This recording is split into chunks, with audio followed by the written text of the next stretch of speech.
La première ministre Judith Suminwa s'est plongée dans une page marquante de l'histoire du Congo. Au musée national, elle a visité l'exposition Mobutu, une vie, un destin, un parcours qui retrace l'héritage politique et personnel du maréchal Mobutu Sese Seko. Accueillie par son fils Mobutu Nzanga et plusieurs membres de la famille, la chef du gouvernement a découvert des archives inédites, photos, objets personnels et symboles emblématiques de l'ère Mobutu. Parmi eux, le fauteuil trône et les sièges sculptés en léopard ont suscité une forte émotion rappelant une époque qui a profondément marqué la nation. Pour Judith Suminwa, cette exposition revêt une dimension intime et nationale. C'est important de pouvoir parcourir l'histoire parce qu'on voit ce qu'il a donné pour le pays. Le plus important, c'est de retenir ce qui est positif et comment on peut tirer des leçons pour notre pays aujourd'hui et demain. Une lecture lucide du passé, centrée sur 3 valeurs clés qu'elle estime essentielles pour les jeunes générations, notamment l'unité nationale, l'intégrité territoriale et la souveraineté. La vie du président Mobutu, au-delà de tout ce qu'on peut dire, de tout ce qu'on peut penser, a toujours été cette question d'unité nationale, cette question d'intégrité, de souveraineté. Et c'est ça qu'il faut transmettre à nos enfants. C'est quelque chose d'important à retenir. Un message dans la continuité de sa rencontre il y a quelques mois avec la veuve du maréchal Bobi Ladawa à Rabat. Pour Mobutu Nzanga, initiateur de l'exposition, l'objectif est clair, transmettre, expliquer et raconter sans détour. Mais quand je parlais des jeunes, je voulais que vraiment la nouvelle génération qui n'a pas connu le maréchal Mobutu, qui n'a pas connu ces gens qui sont nés après son départ, et c'est à eux que je voulais m'adresser. Et à eux de faire comprendre qu'il y a eu un homme qui a fait des belles choses, peut-être des choses que d'autres trouvent moins bien, mais on ne prend pas juste une part dans la vie d'un homme. Face au succès populaire, l'exposition initialement limitée dans le temps sera prolongée jusqu'en décembre. Une bonne nouvelle pour les écoles et familles qui affluent chaque jour.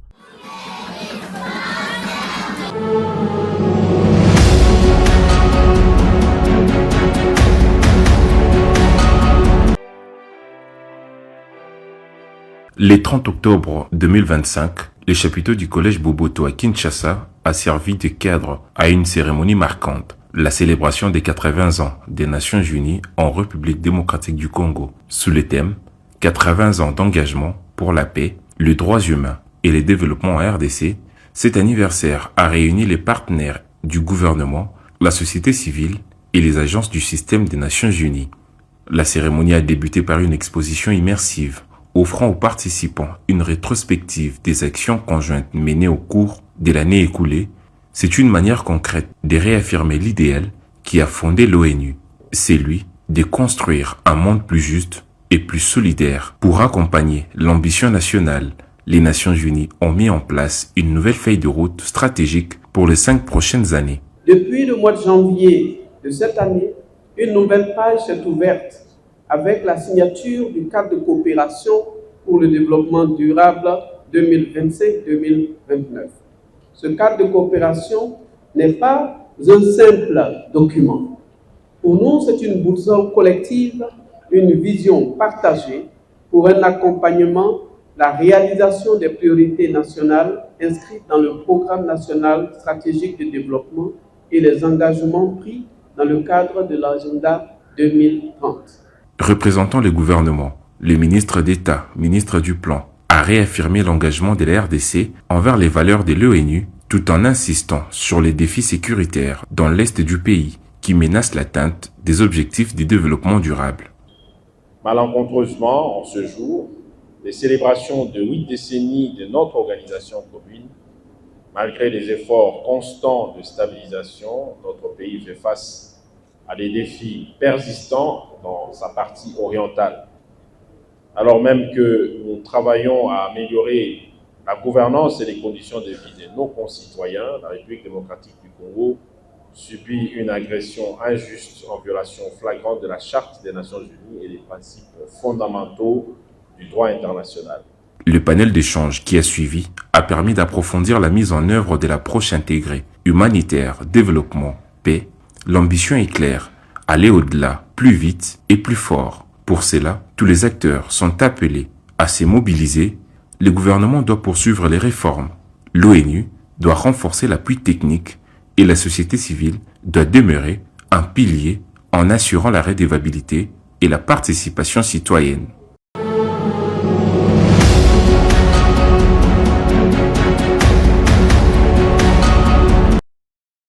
À l'approche de la COP30, le bassin du Congo prépare ses revendications. Les organisations de la société civile de 6 pays du bassin du Congo, appuyées par Greenpeace Afrique, se sont réunies à Kinshasa le 30 et le 31 octobre 2025. Ces 2 jours de travaux en atelier avaient pour but de consolider l'agenda des recommandations environnementales à soumettre lors de la COP30 au Brésil. Pour cette deuxième édition, on n'a malheureusement pas eu la possibilité d'avoir la Guinée équatoriale, mais tous les autres 5 pays sont représentés, à savoir la RDC, qui est la pays hôte, le Cameroun, le Gabon, le Congo-Brazzaville et la République centrafricaine. Donc, pendant ces 2 jours de conférence, on a l'opportunité d'écouter les témoignages de ces peuples eux-mêmes et avec l'appui de la société civile que nous sommes, de porter tous ces voix à la COP qui va commencer dans quelques semaines au Brésil pour que le comité local et les secteurs environnementaux pour le bassin du Congo reçoivent cet respect et aussi cette envergure au milieu mondial. Leur principale revendication est que les populations autochtones et locales, reconnues comme le premier gardien des terres et des forêts, bénéficient directement de fonds générés par l'exploitation forestière. Nous nous sommes rendus compte que la plupart des gros fonds qui viennent dans le secteur de développement, c'est le cas des Pyrénées, c'est le cas des fonds café, et ne vont pas réellement auprès des communautés, permettre à ce que les communautés trouvent le moyen de mieux faire avancer le développement. C'est qu'il y a trop d'intermédiaires qui prennent de l'argent en termes de ONG internationales et consorts. Mais nous suggérons comme solution, c'est que au sein de ces fonds, notamment les fonds CAFI, notamment dans les Pyrénées, c'est qu'on mette aussi des petites subventions. Par exemple, les $50 000 qui peuvent aider les communautés à mettre en place une plantation de bananiers, ou une plantation de cacaoyers, une plantation de café, une plantation d'huile de palme. Et ça peut permettre à ce que les communautés trouvent des moyens durables dans leur vie quotidienne. Ces rencontres résidentielles inaugurées par la ministre de l'Environnement, Marie Nyange Ndambo, se sont terminées ce vendredi sous une note de satisfaction.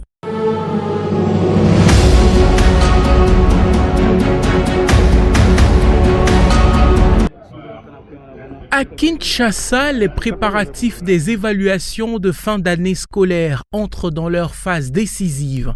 Les autorités éducatives de la juridiction Kinshasa Plateau ont réuni l'ensemble des chefs d'établissement ayant inscrit des élèves finalistes pour faire le point sur les opérations du C7, le contrôle des dossiers scolaires autour du directeur provincial et de l'inspecteur principal provincial. Cette séance de travail a rappelé les exigences officielles du ministère. Équité, transparence et rigueur absolue dans la constitution des dossiers des candidats aux épreuves certificatives. L'IPP Bienvenue Toukadi a insisté sur la nécessité d'un dépouillement minutieux des documents, bulletins, relevés des cotes, certificats, identité scolaire. Objectif, garantir que chaque élève qui se présente à l'examen national remplit réellement toutes les conditions requises. Dans son message, l'inspecteur principal a également mis en garde contre toute forme de fraude ou de complaisance, rappelant que la crédibilité du système éducatif dépend de la fiabilité des dossiers soumis au C7. Vous annoncez ici combien il faut pour cet acte de contrôle du dossier. En dehors de ces frais reconnus, publiés par le gouverneur, nous n'avons pas un autre frais que nous vous demandons, sinon que nous vous autorisons de percevoir auprès des parents à travers les élèves. Surtout les écoles privées, nos partenaires privés, que nous aimons beaucoup, qui font plus d'un grand pourcentage en nombre, sinon même en candidats, des élèves et des écoles. La classe qui doit présenter au nom de son école l'examen d'État ne peut pas avoir moins de 5 candidats. Cette rencontre marque donc le lancement officiel des opérations préparatoires aux évaluations nationales, une étape essentielle destinée à assurer la transparence du processus, mais surtout à garantir l'égalité des chances pour tous les finalistes.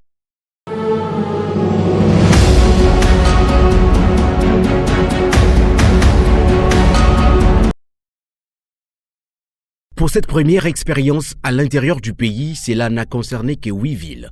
Lubumbashi, Likasi, Kolwezi pour la partie sud, Mbujimai, Kananga pour le centre, Matadi et Bouma pour l'ouest, Kisangani pour la partie orientale. Ils sont censés afficher les prix des biens qu'ils vendent.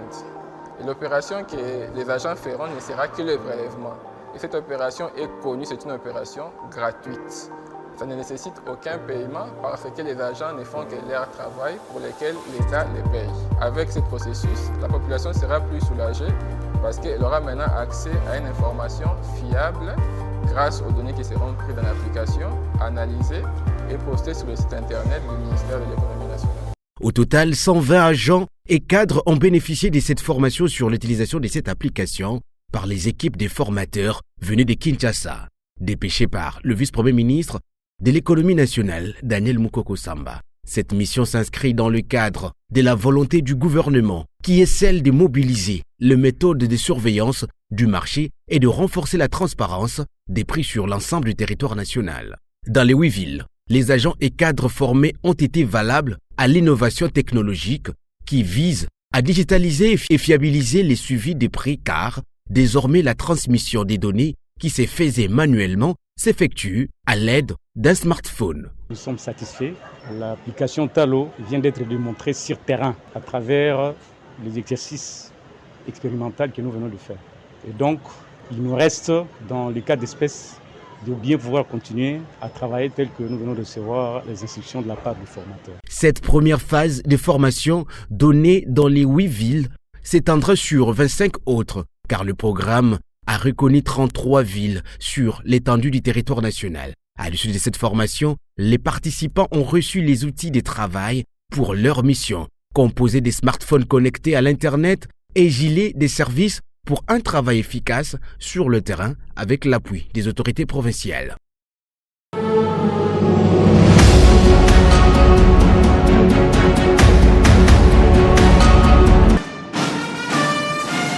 À Kinshasa, une rencontre exceptionnelle a réuni femmes politiques et actrices de la société civile. Un moment de solidarité et de dialogue auquel a pris part la première ministre Judith Suminwa Tuluka au centre culturel de l'Institut national des arts. Dans son intervention, la chef du gouvernement a salué un espace d'échange qui s'aligne sur l'un des principes majeurs du programme d'action, faire du dialogue un levier de cohésion nationale.